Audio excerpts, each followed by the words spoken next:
आप यकीन करोगे कि इस दुनिया में एक ऐसा रहस्यमय पत्थर भी है, एक ऐसा रहस्यमय और श्रापित जेमस्टोन भी है जो जिसके भी पास गया उसे बुरी तरह से बर्बाद कर दिया, उसने सब कुछ छीन लिया, या फिर आज तक उसे जिस किसी ने भी लिया वो पूरी तरह से बर्बाद हो गया। और उस जेमस्टोन को सिर्फ इंडिया में नहीं बल्कि पूरी दुनिया में बहुत ज्यादा श्रापित माना जाता है। आखिर उस पत्थर में ऐसा क्या है और वो इस वक्त कहाँ है, ये जानने के लिए इस वीडियो को एंड तक जरूर देखना। तो चलिए शुरू करते हैं, लेट्स स्टार्ट।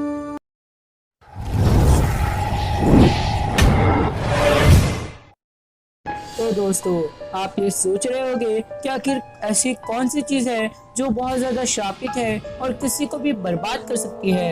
ये श्रापित चीज एक जेमस्टोन है जो दिल्लीज पर्पल सफायर या फिर कर्स्ड जेमस्टोन के नाम से फेमस है। और इस जेमस्टोन की स्टोरी 1855 में शुरू होती है, जब अंग्रेज भारत को बुरी तरह से लूट रहे थे। और इसी बीच उन्होंने दिल्ली के एक इंदिरा मंदिर को भी लूटा जिसमें बहुत सी कीमती चीजें थी।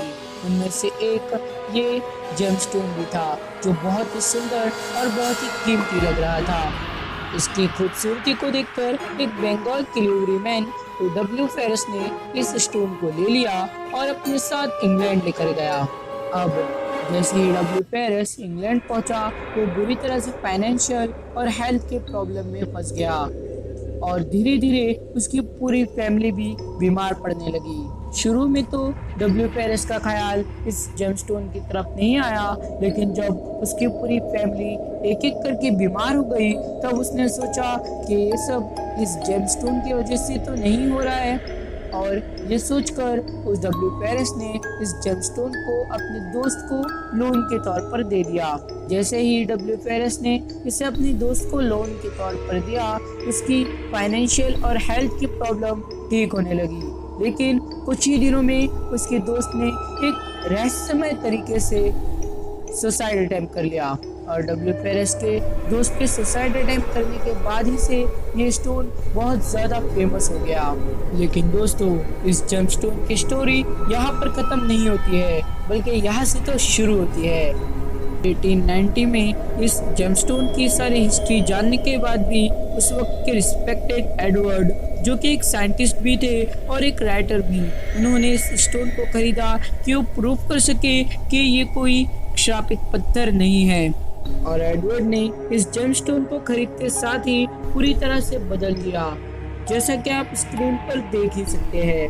और इसे खरीदते ही एडवर्ड ने इसके बारे में छानबीन करना शुरू कर दिया, लेकिन धीरे धीरे उसकी हालत खराब और बहुत ज़्यादा खराब होने लगी। उसे हर रोज़ बहुत ज़्यादा डरावने सपने आने लगे और वो बुरी तरह से डर चुका था। अब वो इतना डर चुका था कि उसने इस जेमस्टोन को रेजेंट्स कैनाल में फेंक दिया।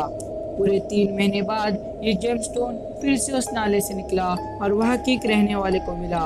वो इस जेमस्टोन की कहानी को जानता था और ये भी जानता था कि ये डेविड का है, इसलिए उसने इसे डेविड को लाके रिटर्न कर दिया। इसके बाद डेविड और भी ज्यादा डर गया और उसने इस स्टोन को अपने एक सिंगर दोस्त को उधार के तौर पर दे दिया।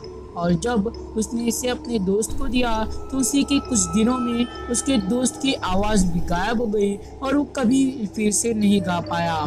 अब डेविड को उसकी छोटी बेटी का ख्याल आया कि कहीं वो उसकी छोटी बेटी को तो नुकसान नहीं पहुंचा दे, इसीलिए उसने इस स्टोन को एक बॉक्स में बंद किया, उसके साथ एक चिट्ठी रखी और अपने बैंक के लॉकर में रखवा दिया, ये कहकर कि वो उसकी मौत के 33 इयर्स बाद खोला जाए। और आज ये जेमस्टोन नेचुरल हिस्ट्री म्यूजियम में रखा गया है और इसका कोई कानूनी तौर पर ओनर भी नहीं है। और दोस्तों, अगर आप एडवर्ड के आखिरी लेटर को पढ़ना चाहते हैं तो नीचे डिस्क्रिप्शन में दिया हुआ है, जाके देख सकते हैं। होप कि आप सभी को ये वीडियो पसंद आया होगा। और ये जेमस्टोन अगर आपको कोई फ्री में दे तो क्या आप इसे लेंगे?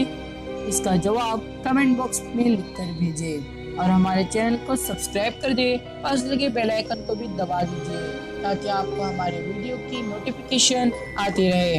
इस वीडियो को लाइक कर दे और अपने दोस्तों में ज़्यादा से ज़्यादा शेयर करें।